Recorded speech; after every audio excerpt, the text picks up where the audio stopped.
Many of these patients, cancer diagnosis can be a bit of a wake-up call. It can be a bit of a teachable moment in the sense that, I am not immortal. Maybe I do need to take care of my health. So oftentimes it prompts patients to say, what can I be doing to try to improve my health? So some of it is just the experience of a chronic disease. It can be very scary, and thinking about taking your health more seriously than you might have done when you're focused on the prevention side of things. So we motivate those guys by talking about the cancer-specific benefits. As I say, if it's just improvements in fitness, just improvements in strength, these are the standard benefits that everybody gets, but what about me? Right? And cancer patients are very concerned about their cancer. Once you're diagnosed with breast cancer or liver cancer or brain cancer, you become focused on what kind of diet should I eat for someone with brain cancer? What kind of exercise should I do with brain? You're not interested in general health benefits. So they want to know about these cancer-specific benefits. And so we'll usually talk about those types of benefits to try and motivate them, say, hey, this might actually help with your cancer.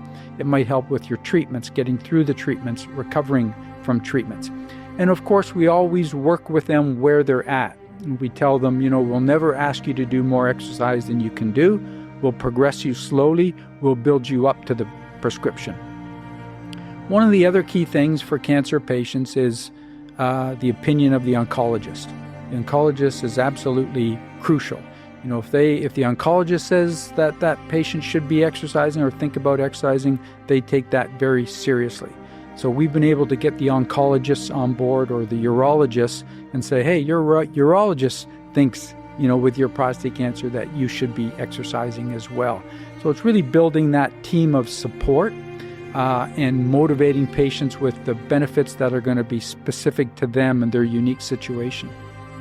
With the oncologists and getting them on board, is that something, you often do still hear, again, even oncologists will say to take it easy, to rest, especially if they're going to undergo, they're not in active surveillance, but perhaps they're going to undergo a treatment like a chemotherapy treatment or radiation. And so how do you sort of change the paradigm here and help perhaps a patient give the right information to their oncologist, like giving them studies, or what can help sort of change the oncologist from you should rest and take it easy, or just a light walk around the neighborhood, to, okay, we should do some high-intensity interval training classes to help with treatment? So the short, simple answer is evidence. So oncologists will recommend for patients things that are evidence-based. And I think the real strength of the exercise oncology field is we've subjected exercise to the same rigorous research that they would subject their drugs to. So we do randomized controlled trials, which are sort of the gold standard research methodology, with large sample sizes showing these benefits for their patients. And then we publish them in the top cancer journals that the oncologists read.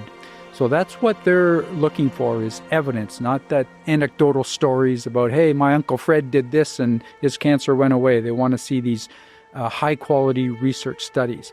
And so that's been building over the last couple of decades, slowly at first, but now much more quickly, where the evidence is getting out there. And most oncologists are now aware of it.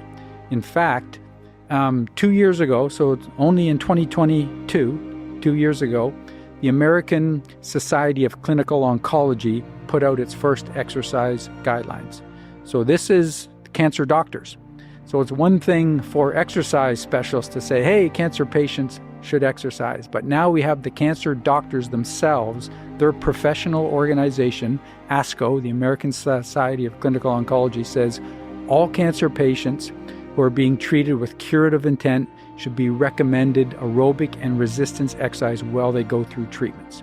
And those guidelines are adhered to very closely by oncologists. So almost all of them now will be aware of these new ASCO guidelines saying you need to be recommending and referring your patients to a good quality exercise program to help them get through treatments. Well, that's really good news to hear. I want to kind of circle back to something you mentioned earlier with respect to the benefits of exercise along with treatment in cancer patients on psychological health.